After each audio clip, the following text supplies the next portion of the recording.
1947 থেকে 1971, 71 থেকে 90, 90 থেকে 24, এই প্রত্যেকটি সময়ে এই জনপদের রাষ্ট্র হয়ে ওঠার সময় এসেছিল, সুযোগ হয়েছিল। 47-এ সেটি হয়নি। 71-এ শেখ মুজিবুর রহমান তার ব্যক্তিগত পারিবারিক মুজিববাদ প্রতিষ্ঠা করতে গিয়ে বাংলাদেশ রাষ্ট্রের স্বার্থ বিসর্জন দিয়েছিল। এই শেখ মুজিবুর রহমান রাষ্ট্র প্রতিষ্ঠা না করে মুজিববাদ প্রতিষ্ঠা করতে চেয়েছিল।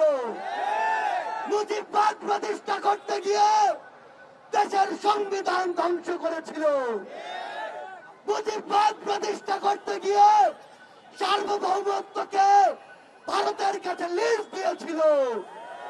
মুজিববাদ প্রতিষ্ঠা করতে গিয়ে বিগত 16 বছরে খুনি হাসিনা বাংলাদেশের নাগরিকদের হয় দালাল বানিয়েছে, না হয় দাস বানিয়েছে। এই খুনি হাসিনা আমাদেরকে বিগত 16 বছরে নাগরিক হয়ে উঠতে দেয়নি। 24-এর ছাত্র জনতার অভ্যুত্থানের পরে, এত রক্তের পরে, জীবনের পরে আমাদের সুযোগ হয়েছে নাগরিক হয়ে ওঠার। বাংলাদেশের ছাত্র জনতা আমরা ঐক্যবদ্ধ ভাবে নাগরিক হয়ে উঠব তো? আমরা ঐক্যবদ্ধ ভাবে এই রাষ্ট্র বিনির্মাণ করব তো? আমরা মিস্টার মোদীকে জানিয়ে দিতে চাই, এটা কোনো গুজরাট নয়, এটা বাংলাদেশ। এখানে উগ্র সাম্প্রদায়িকতা চলে না।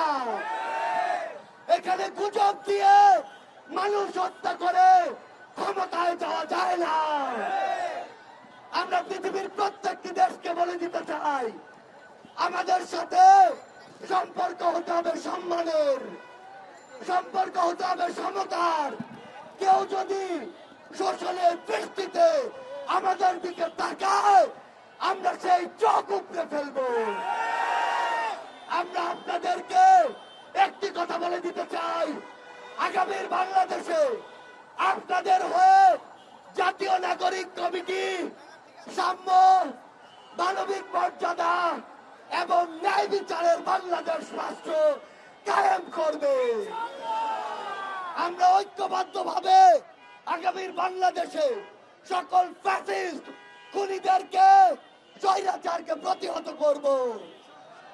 আপনাদের সাথে আমাদের আগামীর পথ চলা হবে সংগ্রামের রাজপথে অথবা বিজয়ে।